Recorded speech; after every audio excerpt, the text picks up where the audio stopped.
Welcome to Real Clear Politics on Sirius XM for Monday, October 7th. I'm Andrew Waldworth, and I'm joined by RCP President and co-founder Tom Bevan and Washington Bureau Chief Carl Gannon.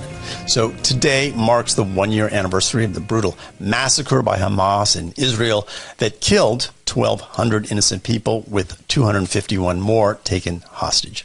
The president today renewed his call for a ceasefire and vowed that his administration will, quote, never give up until we bring all of the remaining hostages home safely, adding, quote, history will also remember October 7th as a dark day for the Palestinian people because of the conflict that Hamas unleashed that day. So, Tom, tough day. When you put together the front page of Real Clear Politics this morning, I'm just wondering, how do you view this kind of a story, and how do you go about putting that together? Yeah, I mean, this is one that, you know, I knew that this was going to be a rough day because, you know, first of all, there's just tons of commentary commemorating this anniversary.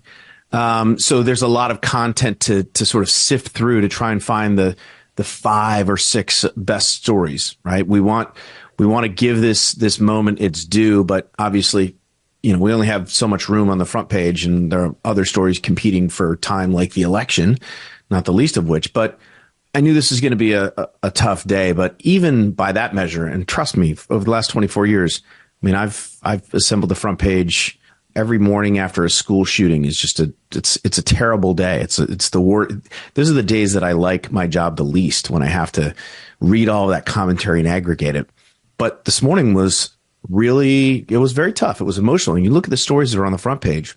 We've got one from the Free Press about a father who writes about the fact that his son was taken hostage on that day, still missing.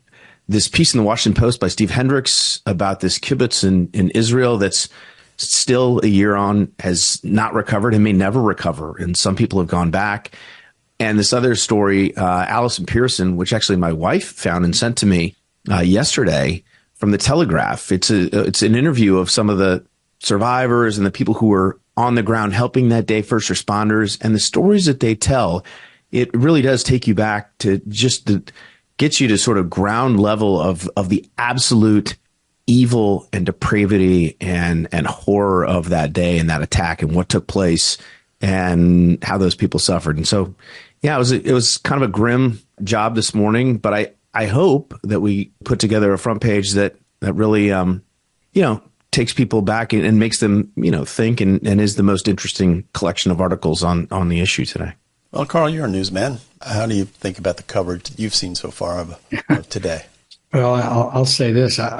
It sounds like it was difficult for Tom to make some of his judgments and difficult emotionally, but he did a hell of a job. The front page today made me proud, but it was very moving. It was hard to read some of this stuff. The piece Tom just mentioned by Alison Pearson, British writer, it was a reminder. And she says this in the preface to these interviews that she did, which is that, somehow our higher education system on 3 continents has allowed Islamicists to plant the seed that the only functioning democracy in the whole entire region, place that's a haven for women's rights and gay rights and free markets and free expression, that somehow Israel is, to be just written off as colonists, which is historically inaccurate and a new kind of slur, actually. What I was most struck by in the aftermath of this barbarous act is all these thousands upon thousands of college students and other people, not just college students, demonstrating on behalf of the terrorists on the wrong side. And Democrats have this phrase they use, so-and-so on the wrong side of history. Well, I hope these people are on the wrong side of history, because if they're not, we're going to have another Holocaust. And I can't say this enough. Everybody in this show, the 3 of us, we believe in free expression. And I'm not saying these people's voices should have been muzzled necessarily, but you just wonder there's some rot at our society, at the core institutions, especially in higher education, that needs to be addressed. Yeah, no, I agree. I know that there were demonstrations at Columbia. One of my daughters is at the University of Maryland, and there are pro-Palestinian demonstrations or pro-Hamas demonstrations really going on there right now. And Tom, the quote that I saw that struck me was Jewish students, I don't know which university, but they were chanting, "Let us mourn in peace." Just the idea that on this day of all days, you would think that people would stop and just view it as the horrendous tragedy, an attack that it was, and put the politics aside for a second. But, we are Real Clear Politics, and I do want to ask you guys about the president's statement and Kamala Harris's statements, who both sort of did a little bit of both sidisms on this stuff and condemned the attack and defended Israel, all well and good, but added verbiage about the Palestinians at this time. And I'm just wondering, do you think that's appropriate? And what do you think they're trying to do? Tom? Well, I mean, obviously, we're 4 weeks out from the election, and a lot of these folks are from the progressive left that are protesting against Israel and in favor of the Palestinians, and in some cases Hamas, and more recently, in some cases, Hezbollah.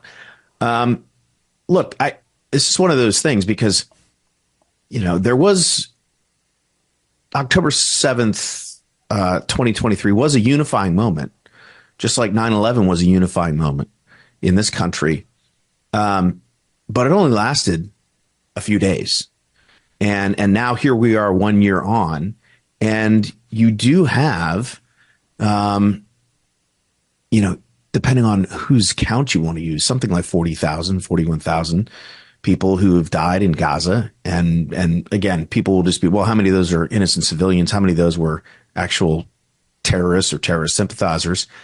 And so it has grown into that moral clarity that existed for a few days is now clouded by a year of war and a year of Hamas using civilians as shields and placing their munitions under schools and hospitals and the like. And so, we have another piece on the front page by Michael Goodwin, and it's that Israel now, a year later stands alone in its fight against terror. And in some respects, that's true. I mean, they are now fighting a war on many, many fronts. And you can't escape the domestic politics of this. And for Kamala Harris, certainly Michigan is a place where, there's a heavy Palestinian American, Arab American population there. They were extremely upset with the way this started with Joe Biden's support of Israel, with the uncommitted vote and all that's gone on. She's still leading in that state. She very much needs to win that state. And so I think that's part of the consideration that goes into this. But again, we're a full year away from that sort of moment of moral clarity that existed when this attack first happened. And Carl, this call for a ceasefire, which they keep making, and Kamala Harris did it again today, it just seems to be so out of touch with what's possible. I'm wondering, is that for domestic consumption? Do they really think that there's a chance that somehow there'll be a ceasefire when we're right on the brink of what looks like a wider and wider war? It must. The word must do well in Democratic focus groups because she keeps using it, and she'll sometimes say, "And we need a ceasefire and to get the hostages back." Well, okay, if Hamas releases the hostages, there could be a ceasefire. They were using this word ceasefire before, as Israeli troops were amassing on the border, before they even launched this ground invasion of Gaza. So what ceasefire means, if you think about it bluntly, is Jews should just allow themselves to be killed. Apparently, that's some people using it that way. Andy, you asked what they're trying to do here, and Tom hit the nail on the head. They're trying to carry Michigan.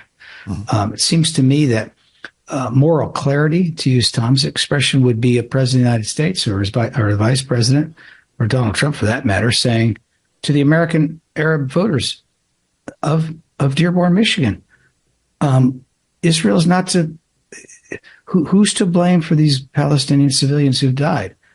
Is it the terrorist organization that took billions upon billions in foreign aid that was supposed to go to humanitarian purposes and built tunnels and smuggled in thousands of rockets from Iran to use against Israeli civilians, and then put military installations in mosques, schools, and hospitals? They use Palestinian people as human shields, and some of their intercepted communications say they like that. They want the death toll to be even higher. Moral clarity would be telling Hamas is to blame for this, and people who support Hamas are to blame for this. And if you really care Palestinian people. You want them to be free of Hamas. Then there could be, who knows, a two-state solution or any other kind of solution. But an entity that's taken power there, they took power in an election. There's no elections now. There's no free press. There's no freedom of any kind. And the Palestinian people are hostages too, but they're not hostages of Israel. Yeah, but you're listening to Real Clear Politics on Sirius XM.